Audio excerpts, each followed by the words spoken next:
여러분, 안녕하세요. 올해 38, 작은 이커머스 회사 하나 붙들고 사는 여자입니다. 결혼 5년 차, 시어머니 한 분과 5살 아래, 남편 하나를 식구라고 부르며 살았어요. 오늘 이 이야기를 꺼내는 건 2주 전 그날 밤 병실 문을 열기 직전까지 제가 얼마나 바보였는지를 누군가는 들어줬으면 해서입니다. 그 사람들이 제 헌신을 어떻게 부르는지 알게 된 순간 저는 다리에 힘이 풀려 그 자리에 한참을 서 있었거든요.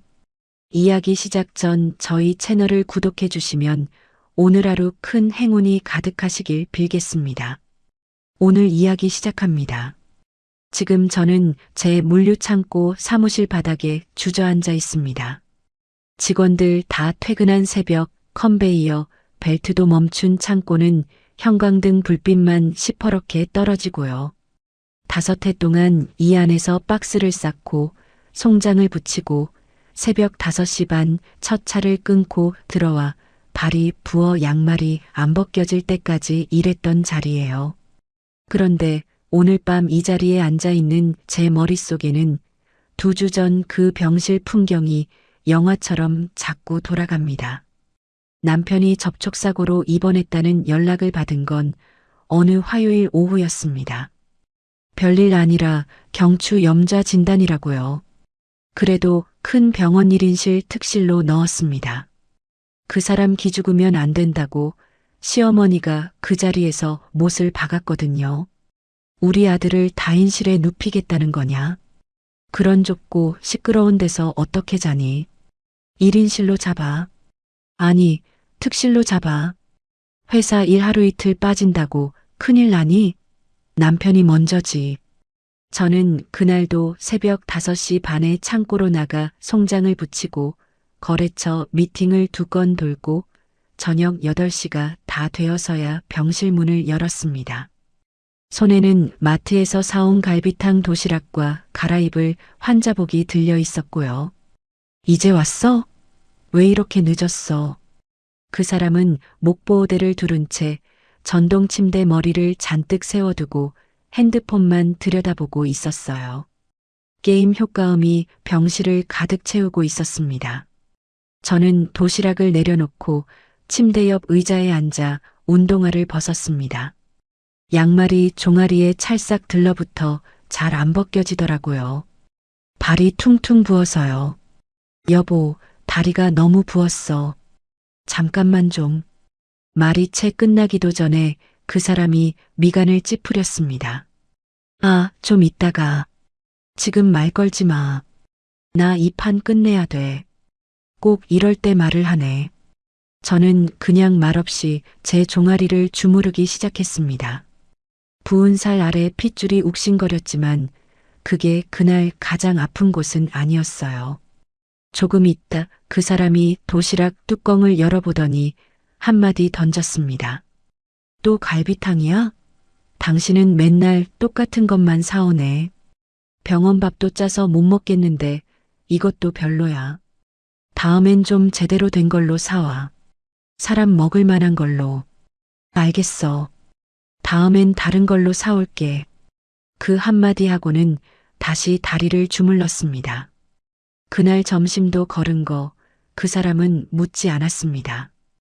병실 문이 벌컥 열린 건 9시쯤이었어요. 시어머니가 빈손으로 들어오시더라고요. 손에 든 거라곤 핸드백 하나, 죽 한 그릇, 음료수 한 병 없이요. 민서가 엄마 왔다. 아이고, 우리 아들 얼굴 좀 봐라. 배고팠지? 옆에 사람이 붙어 있다더니 영 시원찮구나. 시어머니는 침대 옆 협탁에 놓아둔 제 사과 봉지를 보더니 그 자리에서 과도를 집어들었습니다. 제가 점심 거르고 먹으려고 사둔 사과였어요. 토끼 모양으로 깎아 아들 입에 한 조각씩 넣어주기 시작하더라고요. 민서가 이번 기회에 차 하나 바꿔라. 그 사고 난 차는 이제 끝이야. 그런 차 끌고 다니다가 사람들 보기에 뭐가 되겠니? 외제차로 가. 네가 사장들 만나는데 체면이 있지. 밀리면 안 된다. 엄마 말이 맞지. 이번엔 좋은 걸로 바꾸는 게 낫겠어. 네가 아내면 그 정도는 해줘야지. 안 그러니 지원아. 남편 체면 세워주는 것도 내 몫이야. 설마 그것도 아깝다는 건 아니겠지. 저는 어머님이라 부르던 그분 얼굴을 잠시 보다가 다시 사과 한 조각 깎으려 칼을 들었습니다. 시어머니는 제 침묵을 들으셨는지 못 들으셨는지 사과 한 조각을 더 집어들며 말을 이었습니다. 그리고 너 퇴원하면 일도 슬슬 다시 해야지. 사업 자금은 이번에 제대로 한번 굴려야 안 되겠나? 지원이 저기 친정아버지 그 상가 보증금이라고 했나? 그 1억. 그거 어디 묶여 있다고. 그거 통장 비밀번호 좀 미리 알려놔라. 한 집 사는데 그런 걸 왜 따로 쥐고 있니? 잠자고 있는 돈이면 꺼내서 써야지. 손에서 칼이 미끄러질 뻔했습니다.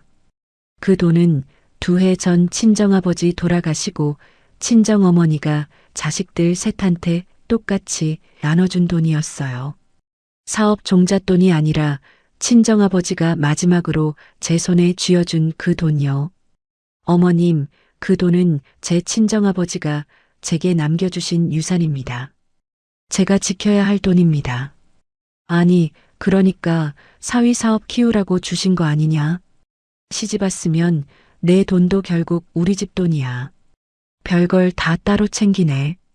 남편 앞길 열어주는데 그깟 돈 하나 못 내놓겠다는 거니? 한 식구 돈인데 내 거가 어디 있어. 침대 위 그 사람은 사과 한 조각을 입에 문 채 어머니 말에 고개를 끄덕이고 있었어요. 자정이 가까워질 때쯤 코끝이 간질간질하더니 코피가 한 줄기 흘렀습니다. 며칠 잠을 2~3시간씩만 잔 데다 점심까지 걸은 탓이었겠죠. 황급히 휴지를 뽑아 막았는데 그 사이 코피 한 방울이 그 사람 환자복 소매에 떨어졌어요. 그 사람이 자기 소매를 내려다보더니 얼굴을 찡그렸습니다. 아, 뭐야. 더럽게 왜 내 옷에 묻혀. 좀 조심하지 그랬어. 사람 성가시게 하지 말고. 그 한마디에 저는 휴지를 코에 댄 채 멍하니 서 있었습니다. 그 사람이 그날 병실에서 제게 처음 보인 표정다운 표정이었어요. 더럽다는 표정요. 문득 2해 전 친정아버지 영정 앞에서 그 사람이 제 손을 꼭 잡아주던 그 밤이 떠올랐습니다. 상복 입은 제 어깨를 안고 이제 내가 있잖아 하던 그 손, 그 목소리. 사업이 자리를 잡고 시어머니가 우리 집을 자주 드나들기 시작한 뒤로 그 손은 점점 차가워졌어요. 언제부턴가는 손을 잡아주지도 않더라고요. 이상한 일이 시작된 건 이번 8일째부터였습니다. 그날 밤도 저는 참고 일을 마치고 병실에 들어갔는데 그 사람이 침대에서 손을 뻗더라고요. 여보, 이리 좀 와봐. 저는 멈칫했습니다. 한 주 내내 옆에 가도 핸드폰만 보던 그 손이었거든요. 그 사람은 제 손을 잡아당기더니 자기 무릎 위에 놓고 토닥였습니다. 여보, 너 진짜 고생 많았어. 여기 간이 침대에서 자니까 허리도 아프지, 몸도 다 망가지지. 얼굴도 많이 상했더라. 오늘은 그냥 집에 가서 편하게 자. 여기 있지 말고 푹 쉬어. 나 이제 진짜 괜찮아. 내일 일찍 다시 와도 되는데. 아니, 굳이 그러지 마. 아침에도 천천히 와. 아니면 좀 늦게 와도 돼. 너 코피까지 쏟았잖아. 오늘은 나 신경 쓰지 말고 집에서 푹 자. 다정한 목소리였습니다. 너무 다정해서 등 뒤가 서늘했어요. 그러더니 한마디를 덧붙이더라고요. 오늘은 그냥 푹 자. 알겠지? 병실 걱정은 하지 말고. 저는 그날 밤 짐을 챙겨 병실을 나왔습니다. 그런데 운동화 끈을 묶다가 침대 옆으로 굴러간 가방 손잡이를 잡으려고 허리를 숙였을 때 침대 밑에 뭐가 반짝이는 게 보이더라고요. 손을 뻗어 꺼냈더니 손바닥만 한 향수병이었습니다. 핑크빛 액체가 절반쯤 남아 있었어요. 라벨에 외국어 글씨가 잔뜩 박힌 한눈에도 비싸 보이는 여자용 향수. 저는 그걸 그대로 다시 침대 밑에 밀어넣고 일어서서 그 사람 얼굴을 봤습니다. 그 사람은 핸드폰을 보는 척하고 있었지만 손가락이 화면 위에서 멈춰 있었어요. 갈게. 당신 말대로 오늘은 집에 갈게. 조심히 가. 푹 자고 내일 천천히 와.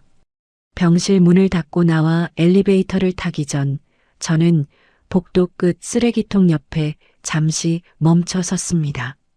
비닐봉지 사이로 종이 한 장이 비죽 튀어나와 있더라고요. 무심코 손을 댔다가 펼쳐봤습니다. 영수증이었어요. 길 건너 호텔에서 도시락 2인분. 결제 시각은 그날 점심. 도시락 2인분. 2인분이요. 저는 그 영수증을 다시 비닐봉지에 밀어넣고 양손을 외투 주머니에 깊이 찔러 넣은 채 엘리베이터를 탔습니다. 1층 로비를 지나 자동문을 빠져나오는데 어쩐 일인지 눈물은 한 방울도 안 나오더라고요. 그 대신 머릿속에는 단 한 가지 생각만 남았습니다. 저 침대 및 향수는 누구 것이고 저 도시락 2그릇은 누가 같이 먹었느냐? 그리고 그 사람은 왜 오늘따라 그렇게 다정하게 저를 집으로 돌려보냈느냐? 창고 사무실 바닥에 앉은 지금도 그날 밤 자동문을 빠져나오던 그 찬 바람이 목덜미에 그대로 닿아 있는 것 같아요. 집으로 돌아온 그날 밤 저는 침대에 누웠다가 일어났다가 부엌에 나와 물 한 컵 마시고 다시 침대로 돌아가기를 몇 번이나 반복했는지 모르겠습니다. 방 안 공기는 평소랑 똑같았는데 숨이 자꾸 막혔어요. 그러다 침대 머리맡 어둠 속에서 머릿속에 자꾸 짚이는 게 있더라고요. 지난 2달 동안 그 사람은 주말마다 거래처 미팅이라며 외박을 했습니다. 처음엔 충남 어디 공장 보러 간다고 했고 그 다음엔 부산 거래처 회식, 또 그 다음엔 광주 박람회. 그때마다 저는 새벽 5시 반에 일어나 창고에 나가는 사람이라 조심히 다녀와요. 한마디로 끝내고 잠들었어요. 의심한 적이 한 번도 없었습니다.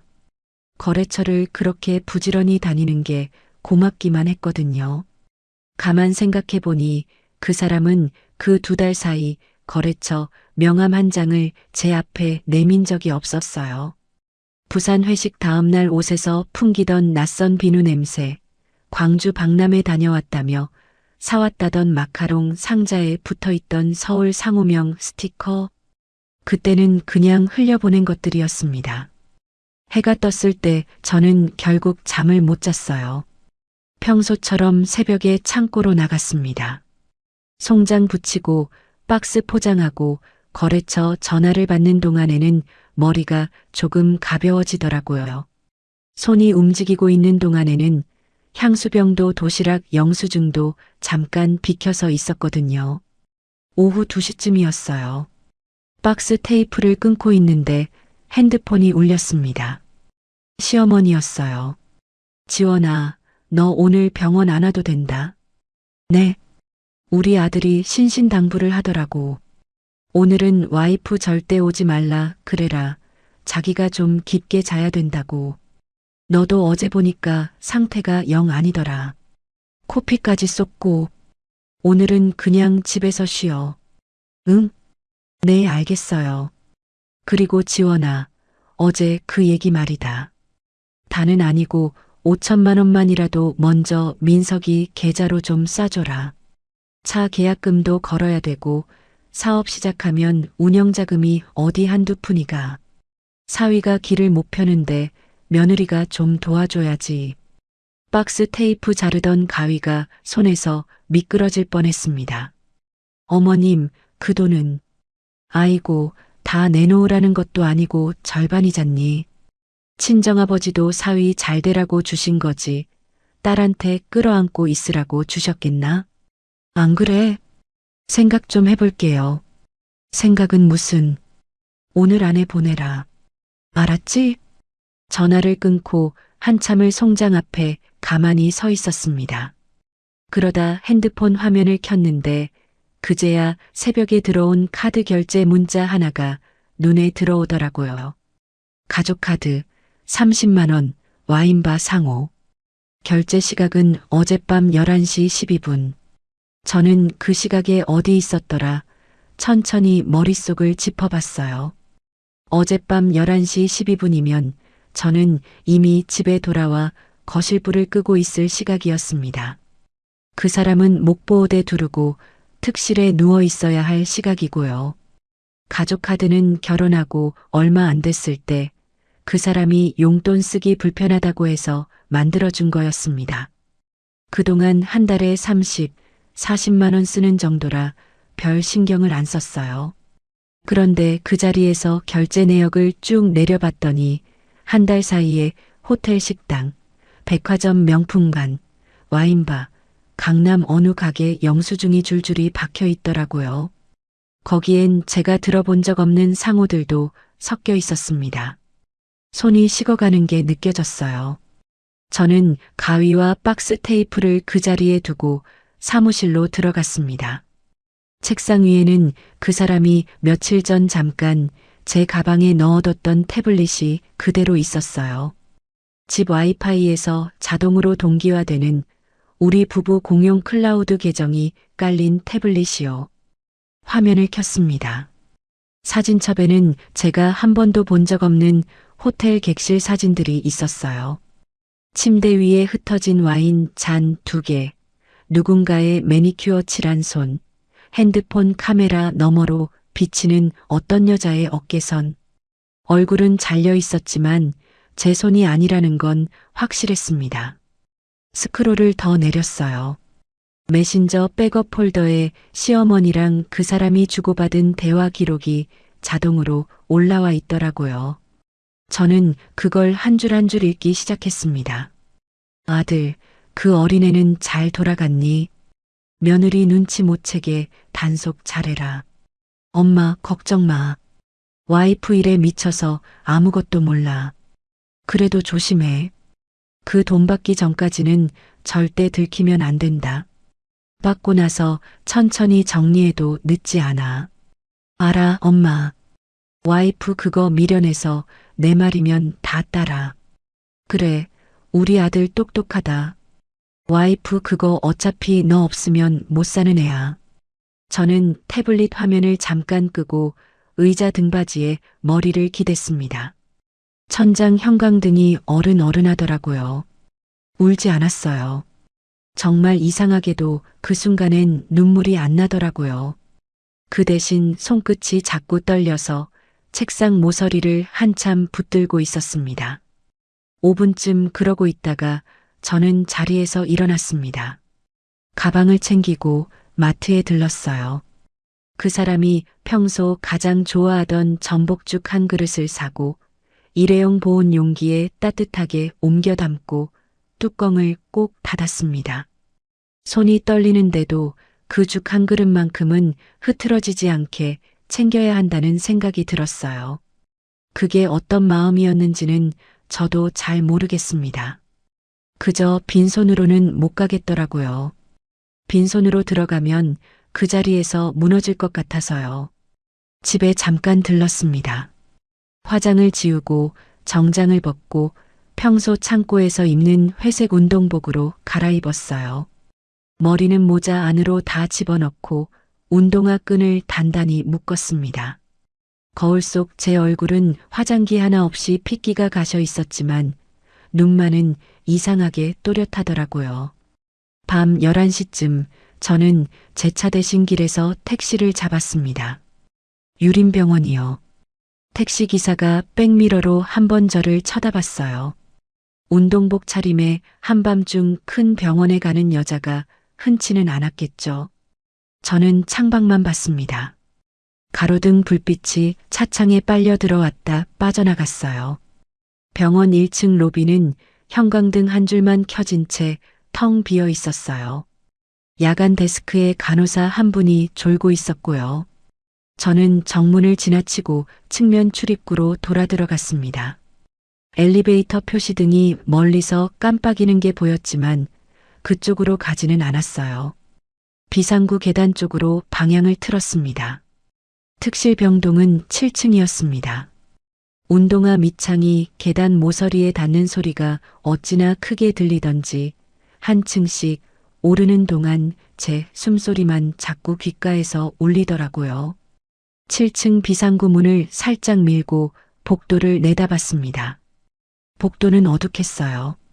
간호사 스테이션 쪽에서만 흰 불빛이 새어나오고 있었고 특실 쪽 복도는 비상등 하나로만 밝혀져 있었습니다. 저는 보온 용기를 가슴에 안고 발끝으로 천천히 걸음을 옮겼습니다. 특실 문이 5발자국쯤 남았을 때였어요. 문틈으로 미세한 불빛이 새어나오는 게 보였습니다. 그리고 그 안에서 낯선 여자의 웃음소리가 흘러나왔어요. 콧소리 섞인 간지러운 웃음이었습니다. 저는 보온 용기를 안은 손에 힘이 들어가는 걸 느끼면서 한 발 또 한 발 그 문 앞으로 다가갔습니다. 문틈에서 새어나오는 그 웃음소리가 점점 또렷해졌습니다. 콧소리 섞인 여자 웃음에 가끔 남자 목소리도 끼어들었어요. 익숙한 목소리였습니다.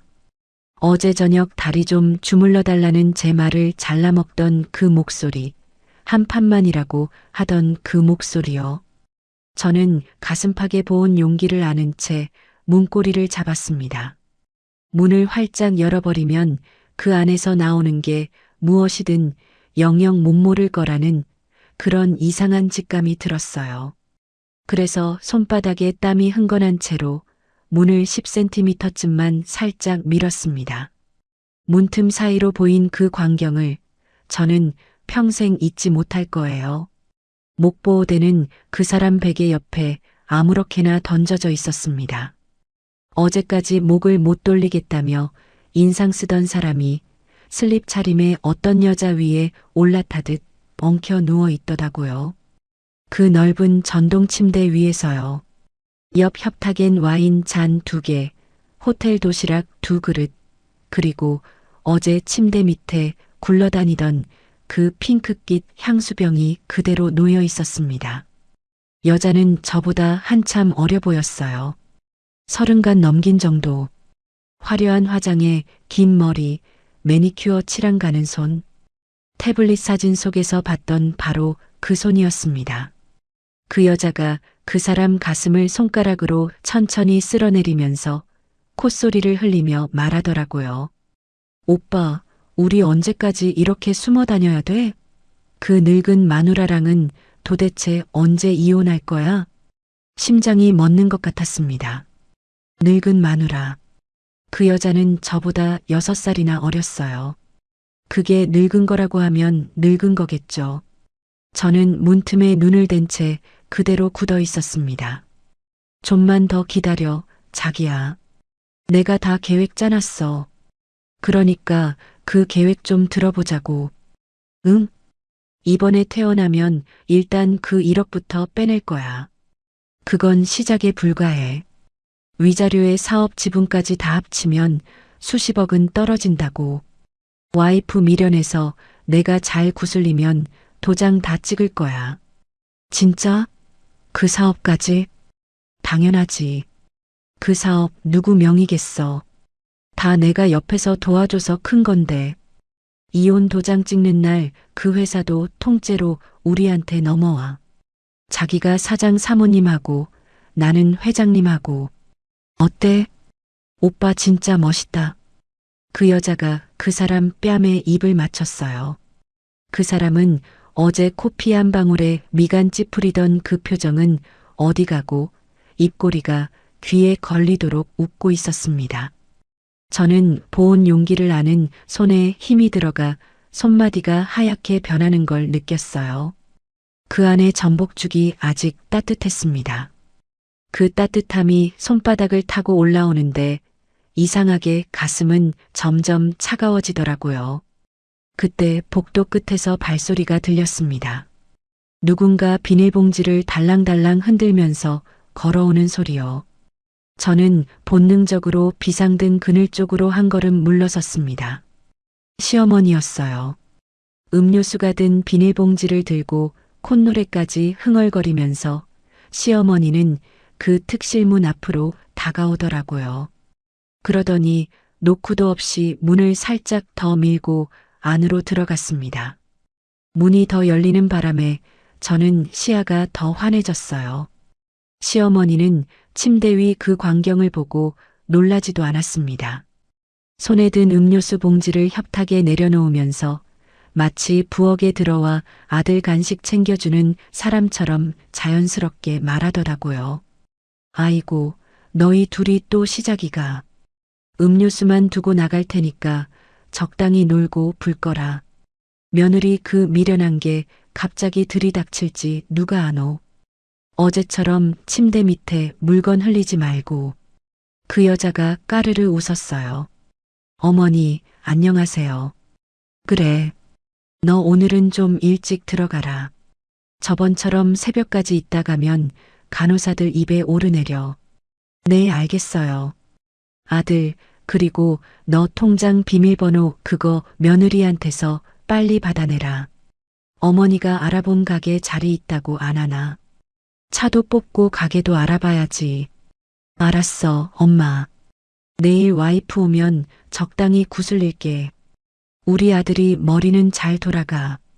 시어머니가 그렇게 말하고 비닐봉지를 가볍게 흔들며 발걸음을 돌렸습니다. 저는 비상등 그늘에서 그분 등이 복도 끝으로 사라질 때까지 숨도 못 쉬고 있었어요. 그분이 가시고도 그 안에서는 그 여자 웃음소리와 그 사람 말소리가 계속 들렸습니다. 저는 그 자리에서 여러 사람의 얼굴이 한꺼번에 떠올랐어요. 친정아버지 장례식 때 곡을 하며 제 손을 잡아주던 그 사람, 결혼식 때 며느리 사랑은 시어머니라며 제 손을 2번 토닥이던 그분, 그리고 늙은 마누라라는 말을 콧소리로 흘리며 깔깔거리던 그 여자. 식구라는 이름으로 묶여있던 사람들이 한밤중 특실에서 제 인생을 두고 견적을 내고 있었어요. 당장 문을 박차고 들어가서 보온 용기를 침대 한가운데 엎어버리고 싶었습니다. 따끈한 전복죽을 그 사람 가슴팍에 들이부어버리고 그 여자 머리채를 잡고 끌어내리고 시어머니 멱살을 잡고 흔들고 싶었어요. 그런데 이상하게도 그 순간 그러면 안 된다는 생각이 천천히 올라오더라고요. 지금 들이닥치면 이 사람들은 똑같이 발뺌할 겁니다. 장난친 거다, 오해다, 둘이 그냥 친구 사이다. 시어머니는 내가 언제 그랬냐부터 시작하실 거고요. 그러면 저는 또 늙은 마누라가 의처증이 심해서 친구 사이도 의심하더라는 욕만 먹게 되겠죠. 증거가 없으면 저만 미친 여자가 되는 거예요.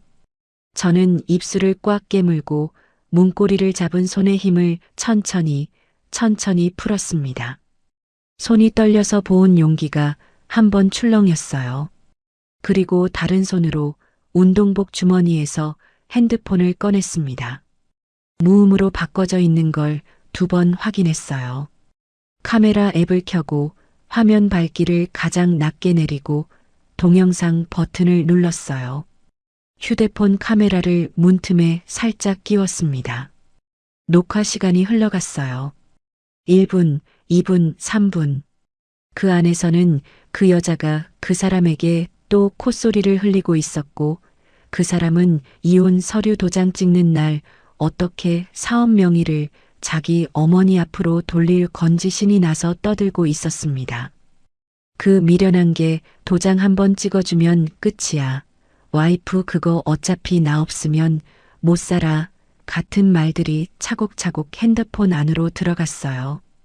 5분쯤 지났을 때 저는 녹화 버튼을 다시 눌러 영상을 저장했습니다. 핸드폰 화면을 끄고 주머니에 넣었어요. 손에 들고 있던 보온 용기를 천천히 내려다봤습니다. 아직 따뜻했어요. 그 사람이 평소 가장 좋아하던 죽이요. 저는 그 보온 용기를 병실 문 앞 바닥에 살그머니 내려놓았습니다. 뚜껑 위에 가지고 있던 손수건 한 장을 단정하게 덮어두었어요. 마치 누가 보낸 야식인 것처럼요. 그리고 문은 닫지 않은 채로 그대로 두고 돌아섰습니다. 들킬 위험도 있었지만 닫고 싶지 않더라고요. 그 안의 광경이 그 자리에 그대로 남아 있어야 한다는 이상한 고집 같은 게 들었어요.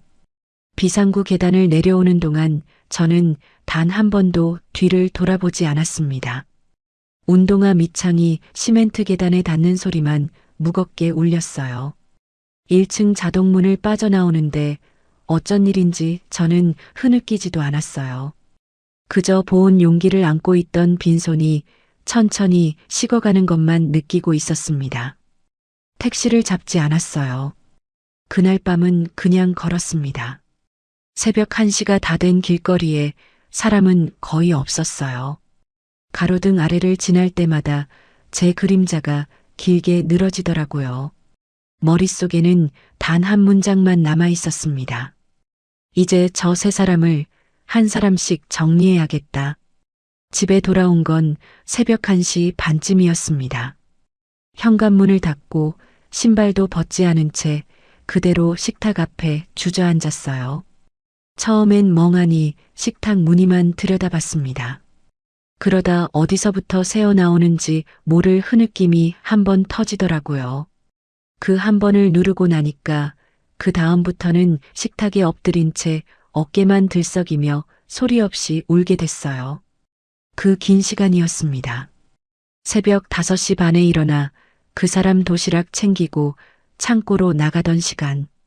그 사람 부모님 명절 챙기고 친정아버지 돌아가셨을 때도 사흘만 비우고 다시 송장 붙이러 나갔던 시간. 그 모든 게 한밤중 특실에서 통째로 견적이 되어 있었어요. 새벽 2시쯤 저는 식탁에서 일어나 화장실 거울 앞에 섰습니다. 거울 속 얼굴은 핏기가 다 가셔 있었고 눈은 부어 한쪽이 거의 감겨 있었어요. 한참을 그 얼굴을 들여다봤습니다.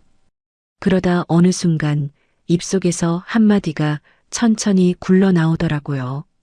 눈물로는 한 푼도 못 받는다. 그게 그날 밤 제 입에서 나온 마지막 말이었어요. 거울 속 그 부은 얼굴이 천천히 굳어가는 게 보였습니다. 날이 밝자마자 그 사람한테 전화가 왔어요. 깜짝 놀란 목소리였습니다. 여보, 죽 누가 가져다 놨어? 어떻게 된 거야? 저는 평소 목소리 그대로 받았어요. 어제 진짜 미안. 가는 길에 잠이 쏟아져서 1층 로비에서 잠깐 졸았거든. 마침 야간 간병인 한 분이 지나가시길래 부탁드렸어. 위층까지 못 올라가서 따뜻할 때 드시라고 했는데 식었지? 그쪽에서 한참 침묵이 있었어요. 그러더니 안도하는 한숨이 새어나오더라고요. 아, 그래. 그랬구나. 어쩐지 손수건도 덮여 있고. 알았어. 푹 자고 와. 응, 오늘은 좀 늦게 갈게. 전화를 끊고 나서 저는 처음으로 차분하게 미소를 지었습니다. 화장대 앞에서 어제 흘러내린 마스카라 자국을 닦고 머리를 단정하게 빗고 정장으로 갈아입었어요. 가방 안에는 새벽에 정리한 서류 뭉치가 들어 있었습니다. 가족카드 결제 내역 한 달치, 자동차 블랙박스 메모리, 태블릿에서 캡처해둔 시어머니와 그 사람의 메신저 기록, 그리고 핸드폰 안에 잠겨있는 그 영상. 저는 그 길로 이혼 전문 변호사 사무실을 찾아갔습니다. 거래처 뚫을 때처럼 미리 전화 한 통 돌리고 약속 시간 맞춰서요. 변호사는 50대 후반의 차분한 분이었어요. 제가 탁자 위에 서류를 한 장씩 펼치고 마지막으로 휴대폰 영상을 재생시켜 보여드리는 동안 그분은 한 번도 표정을 흐트러뜨리지 않았습니다. 다만 영상이 끝났을 때 펜을 한 번 내려놓더라고요. 우선 친정아버지 유산으로 마련하신 상가 보증금 말씀이신데요. 결혼 후 상속받으신 재산은 명백한 특유 재산입니다. 부부 재산 분할 대상이 아니에요. 그쪽에서 어떻게 우겨도 법적으로는 한 푼도 못 가져갑니다. 그러면 이 영상은요? 부부 공동생활 공간인 병실의 배우자께서 정당하게 출입해 촬영한 자료는 핵심 증거로 유효합니다.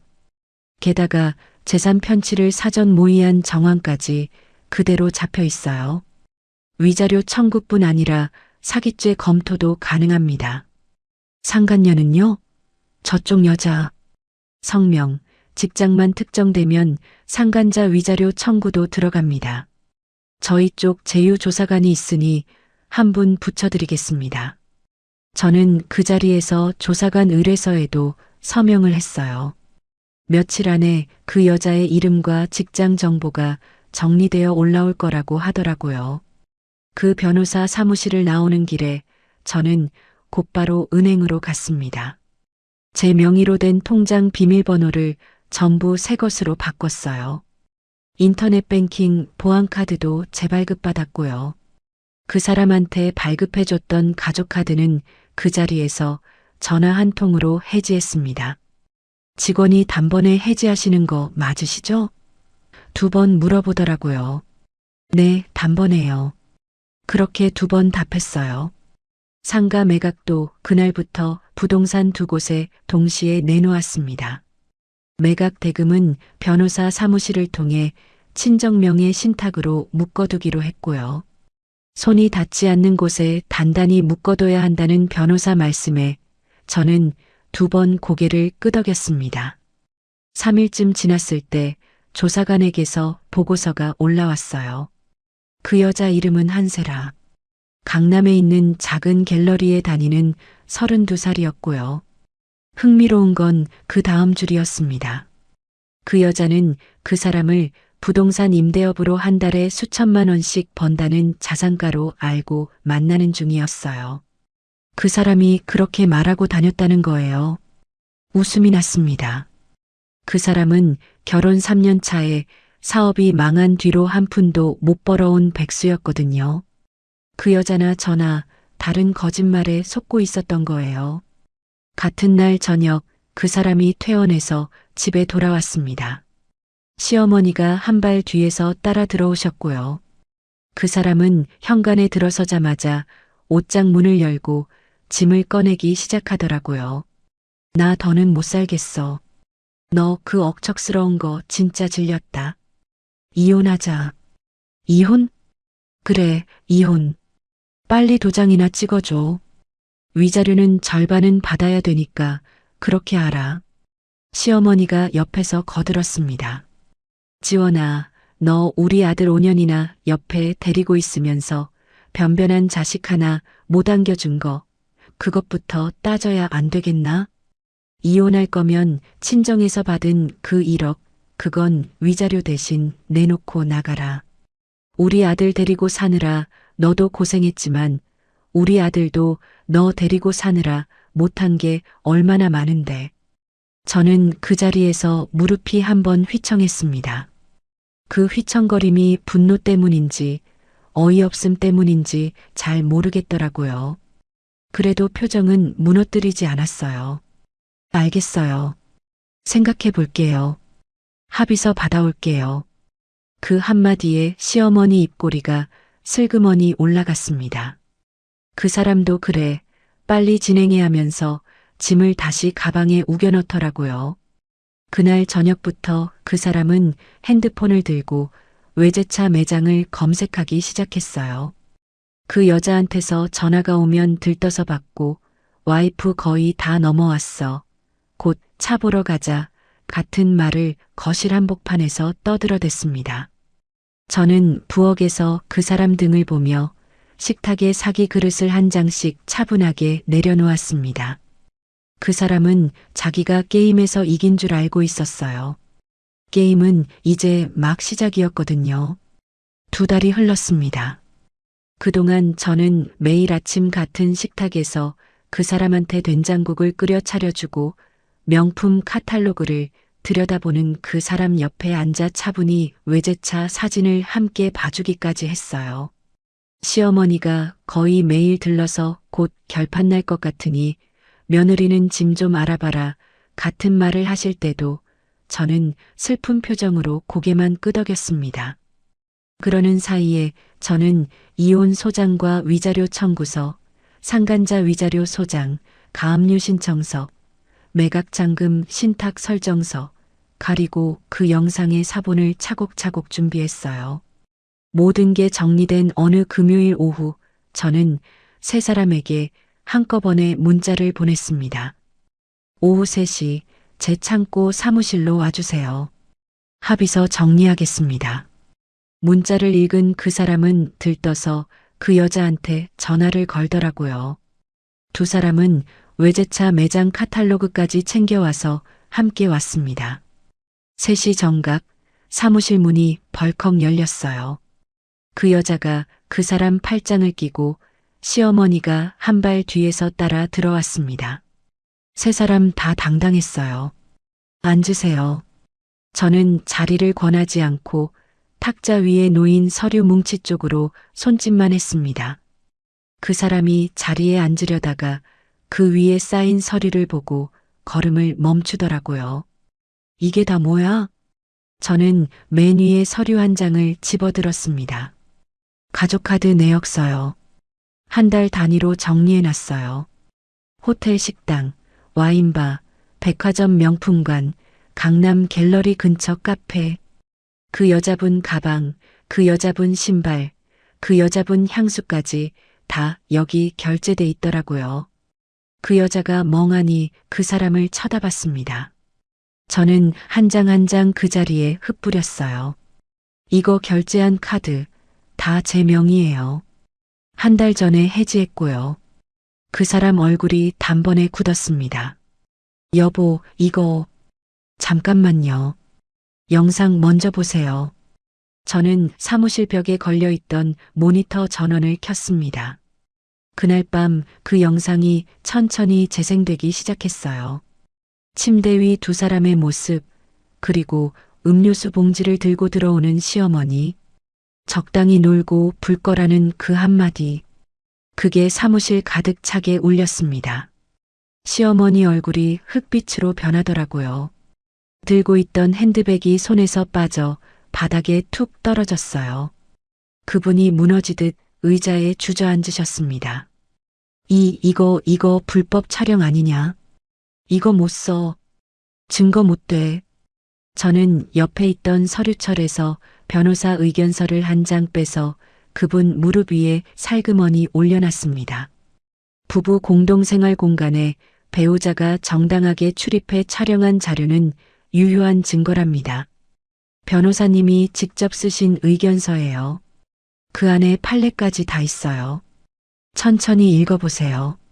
시어머니가 그 종이를 든 채 입만 뻐끔거리셨어요. 그 사이 그 여자가 그 사람 쪽으로 천천히 고개를 돌리더라고요. 화장이 무너지지 않게 입술을 깨문 그 얼굴이 점점 일그러졌습니다. 오빠, 이게 무슨 소리야? 카드가 와이프 명의라고? 오빠 사업한다며? 부동산 임대업 한다며? 한 달에 수천씩 들어온다며? 그 사람이 더듬거렸어요. 아니, 자기야, 그게... 짝! 소리가 사무실을 갈랐습니다. 그 여자가 그 사람 뺨을 손바닥으로 후려친 거였어요. 그 사람이 뺨을 감싸며 그 여자 팔을 잡으려 했지만 그 여자가 먼저 그 사람 멱살을 잡고 흔들었습니다. 이 사기꾼아, 너 백수였어? 와이프 돈으로 나한테 명품 사다 바친 거였어? 내가 미쳤지. 너 같은 거 믿었으니. 그 여자가 그 사람을 한 번 더 밀치더니 저한테로 와서 그대로 무릎을 꿇었어요. 사장님, 저도 속았어요. 진짜로요. 저 이 사람 그런 줄 몰랐어요. 위자료 소송에서 저는 빼주세요. 네, 한 번만요. 저는 그 여자를 잠깐 내려다본 다음 서류철을 펼쳤습니다. 한세라 씨, 이거 오늘 아침에 접수된 상간자 위자료 청구 소장이에요. 청구액 5천만 원. 같이 들어간 게 한 장 더 있는데요. 한세라 씨 급여 계좌랑 갤러리 사장님 명의 예금 일부에 가압류 신청 들어갔어요. 오늘 안에 통지서 가실 거예요. 그 여자 얼굴이 그 자리에서 하얗게 변하더라고요. 사장님, 저는 저쪽 분이랑 잘 사세요. 저는 그 한마디만 하고 시선을 다시 시어머니 쪽으로 돌렸습니다. 시어머니가 어느새 자리에서 일어나 변호사 의견서를 구겨 쥔 채 저한테로 다가오시더라고요. 얼굴이 시뻘개져 있었어요. 지원아, 너 너무한다. 우리 아들 그래도 내 남편이었는데 어떻게 이렇게까지. 하다못해 친정에서 받은 그 돈이라도 좀 떼서. 저는 그분 말을 끊고 서류를 한 장 더 펼쳤습니다. 어머님 상가는 한 달 전에 정리 끝났고요. 대금은 친정아버지 유산을 근거로 한 특유 계산이라 전액 신탁에 묶여 있어요. 이게 신탁 증서예요. 손도 못 대시는 자리예요. 어머님이 며칠 전 합의서에 사인하라며 들이미신 그 돈, 이미 어머님 손이 못 닿는 대로 갔다는 얘기예요. 시어머니가 손에서 핸드백을 다시 한번 떨어뜨리셨어요. 그 순간이었어요. 그 사람이 갑자기 무릎을 꺾으며 제 앞에 풀썩 주저앉더라고요. 카드 내역서 위에 그대로요. 여보, 한 번만 봐줘. 내가 잘못했어. 진짜 잘못했어. 다시는 안 그럴게. 그 사람이 제 정장 바짓단을 잡았습니다. 어제까지만 해도 미간을 찌푸리며 더럽다던 그 손이요. 여보, 응? 어머니도 사과하실게. 그렇지 엄마. 한 번만, 응? 우리 다시. 저는 천천히 한 발 뒤로 물러섰습니다. 그 사람 손가락이 제 바짓단에서 미끄러져 카드 내역서 위로 떨어졌어요. 3분 드릴게요. 3분 안에 제 사무실에서 그리고 우리 집에서 나가세요. 5분 지나면 경찰 부릅니다. 주거 침입에 명예훼손까지 같이 묶을게요. 그 사람이 무릎을 꿇은 채 저를 올려다봤습니다. 여보. 한마디 더 하시면 1분 줄이겠습니다. 그 사람이 입을 다물었어요. 시어머니가 발을 끌며 그 사람 어깨를 잡고 일으켰습니다. 그 여자는 이미 사무실 문 쪽에 서서 자기 핸드백을 가슴에 꽉 안은 채 그 두 사람을 한번 노려보고 있었어요. 세 사람이 사무실 문을 나가는 동안 저는 탁자 위에 흩뿌려진 카드 내역서를 한 장씩 차곡차곡 다시 정리하기 시작했어요. 문이 닫히는 소리가 들렸을 때 저는 그제야 의자에 천천히 앉았습니다.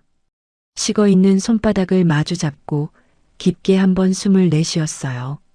그날 창고 사무실 형광등이 처음으로 따뜻하게 느껴지더라고요. 사무실에서 그 세 사람을 내보낸 다음 날부터 제 핸드폰은 의외로 조용했습니다.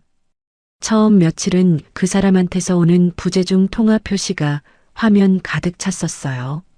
여보 한 번만 통화하자. 엄마가 쓰러질 것 같다. 내가 다시 잘할게. 저는 그 번호를 차단했고 시어머니 번호도 차단했어요. 그 여자 번호는 그날 사무실에서 받은 명함을 그대로 변호사님께 넘겼습니다. 대신 한 통 한 통 다른 데서 전화가 오기 시작했어요.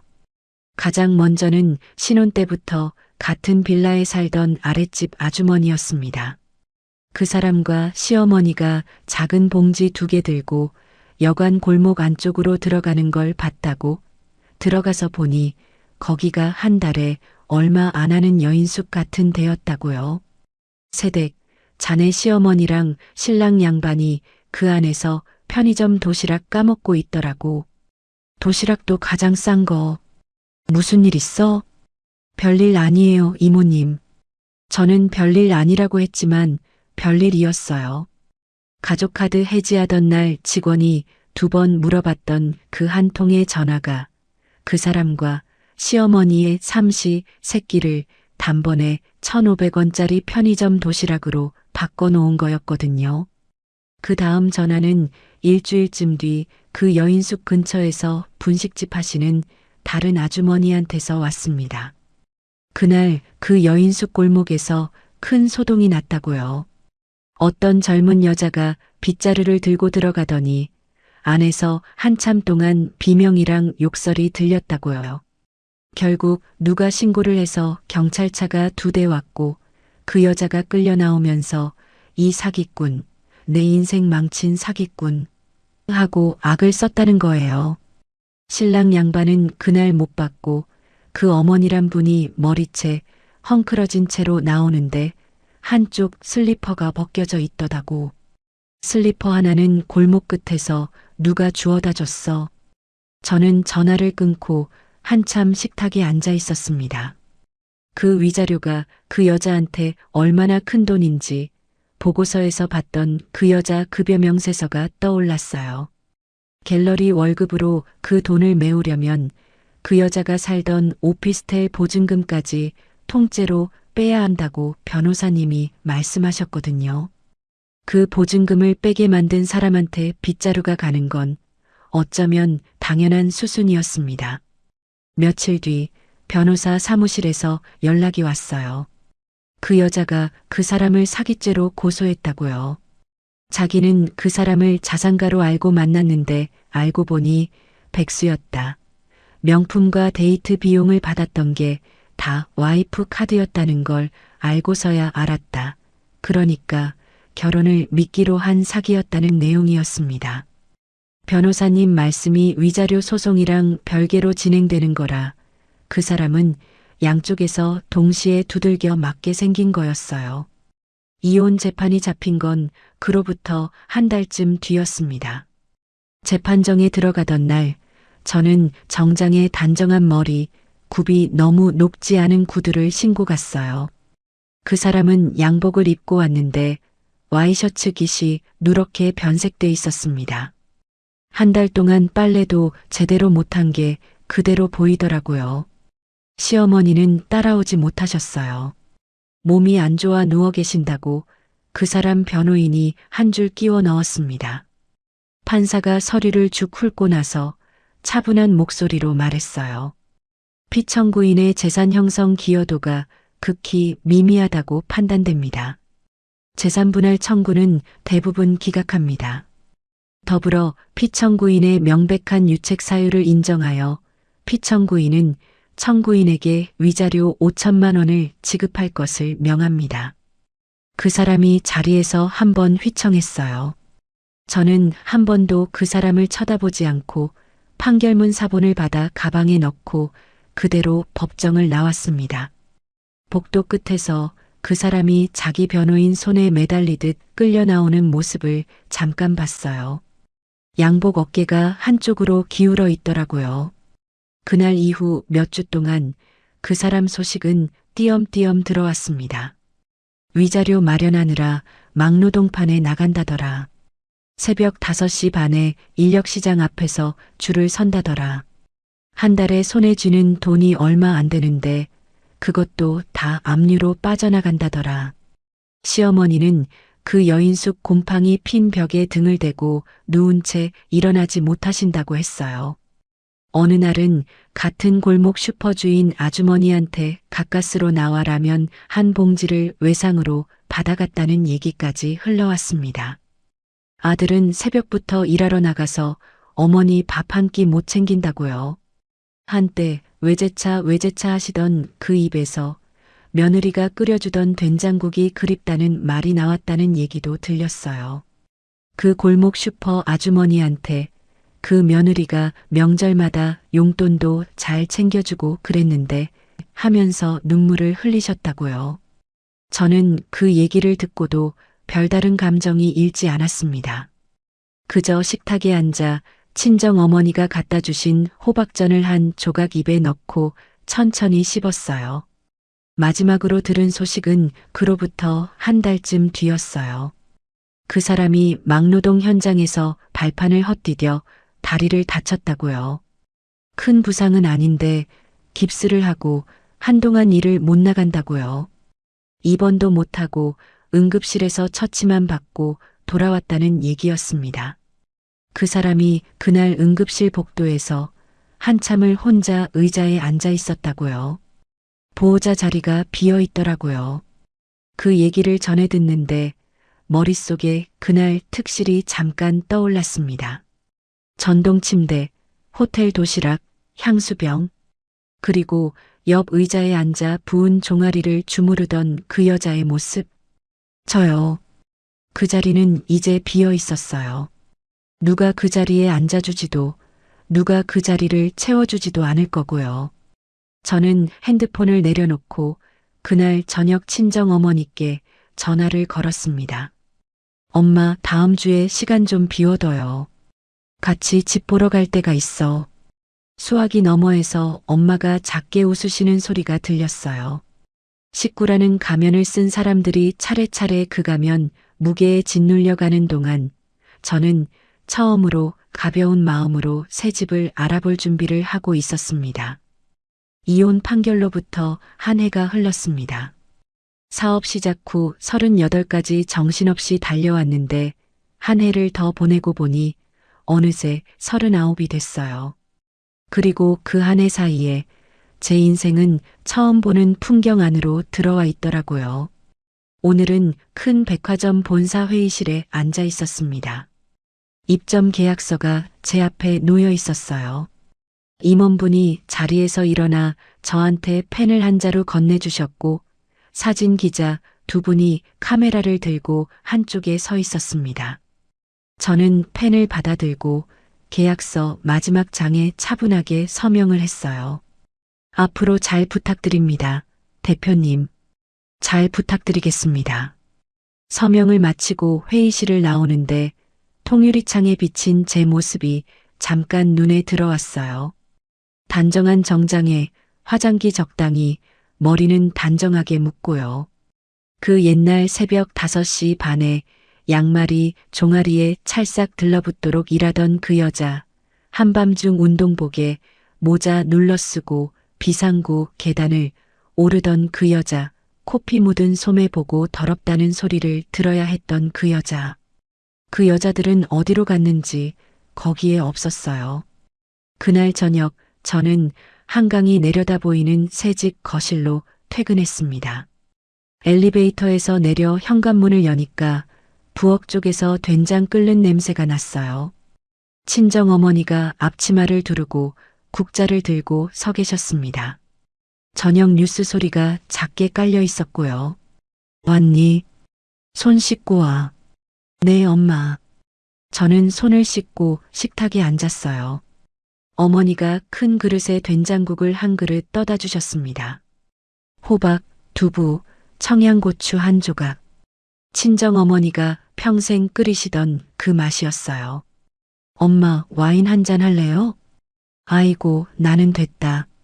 식혜나 한 잔 따라줘. 저는 와인잔에 와인을 따르고 어머니 앞 컵에는 식혜를 따랐어요. 식탁 위에는 된장국 한 그릇, 김치, 호박전, 그리고 따뜻한 밥. 그날 식탁엔 누군가를 위해 끓여놓고 식어가는 죽 같은 건 없었습니다. 엄마, 오늘 백화점 사인하고 왔어요. 어머니가 숟가락을 잠시 내려놓고 저를 가만히 보시더라고요. 한참을 그러시다가 손을 뻗어 제 손을 한번 토닥이셨습니다. 고생했다. 그 한마디에 저는 한 해 전 식탁에 엎드려 소리 없이 울던 그날 새벽이 갑자기 한 번 떠올랐어요. 그런데 그게 그렇게 멀게 느껴지더라고요. 다른 사람 얘기처럼요. 다음 날 아침 회사로 출근하는 길이었습니다. 신호 대기 중에 무심코 창밖을 봤는데 길가에서 전단지를 돌리고 있는 한 남자가 눈에 들어왔어요. 다리를 살짝 절뚝거리면서 지나가는 사람들 손에 전단지를 내미는데 자꾸 거절을 당하더라고요. 그 사람이었습니다. 낯빛이 누래지고 머리는 한참 못 다듬은 듯 길었어요. 점퍼 소매엔 기름때 같은 게 묻어 있었고요. 그 사람이 지나가는 행인한테 전단지를 내밀다가 신호 대기 중인 제 차 쪽으로 무심코 시선을 돌렸습니다. 눈이 마주쳤어요.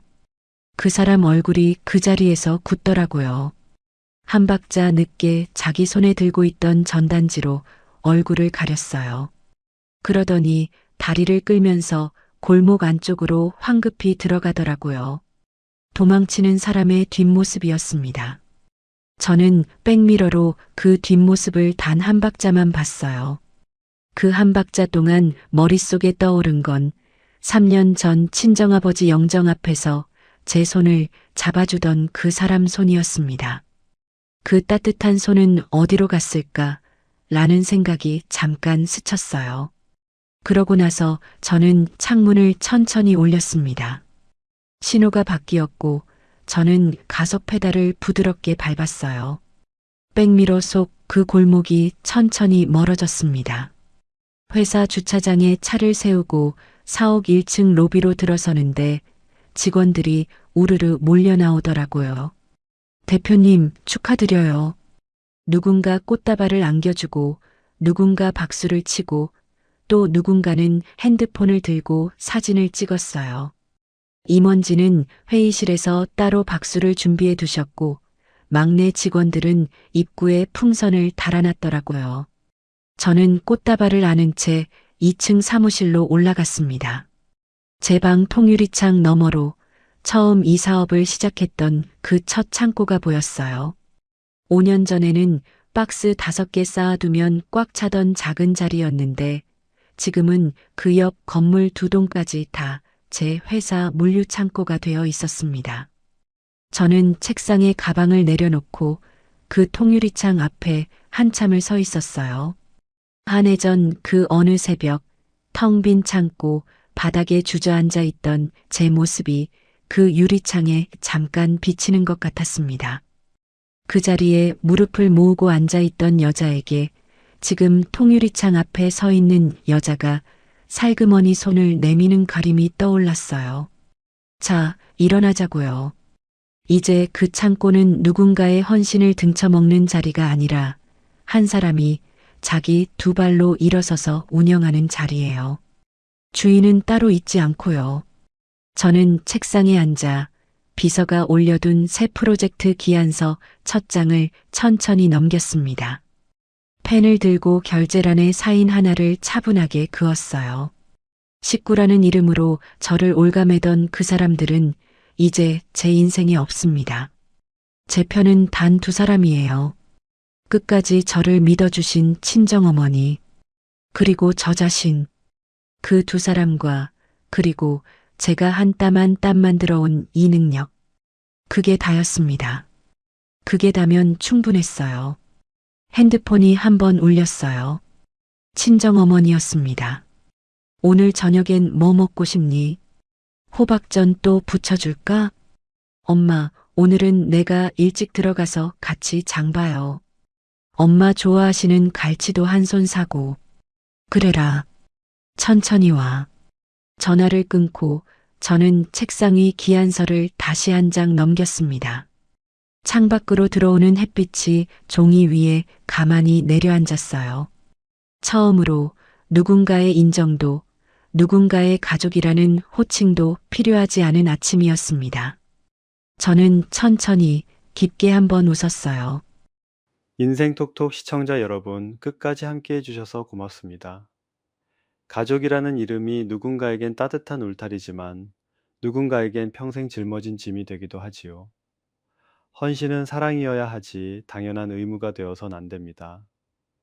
내가 흘린 땀이 누군가의 견적으로 환산되는 자리라면 그 자리는 식구의 자리가 아니라 그저 이용당하는 자리일 뿐입니다. 울고만 있어선 한 푼도 돌아오지 않더라고요. 가끔은 눈물을 닦고 차갑게 식은 머리로 내 자리부터 지켜야 할 때가 있습니다. 끝까지 내 편이 되어주는 건 결국 나 자신과 묵묵히 곁을 지켜주는 진짜 가족, 그리고 내가 한 땀 한 땀 일군 2손이라는 걸 기억해 주셨으면 좋겠어요. 오늘 하루도 애쓰셨습니다. 부디 누구의 어머니, 누구의 아내이기 전에 한 사람으로서의 당신을 먼저 아껴주세요. 이야기를 끝까지 들어주셨다면 잘 들었다고 댓글 하나만 남겨주세요. 과 좋아요를 눌러주시는 모든 분들이 행복하시길 기원합니다. 오늘 함께 해주셔서 정말 감사합니다.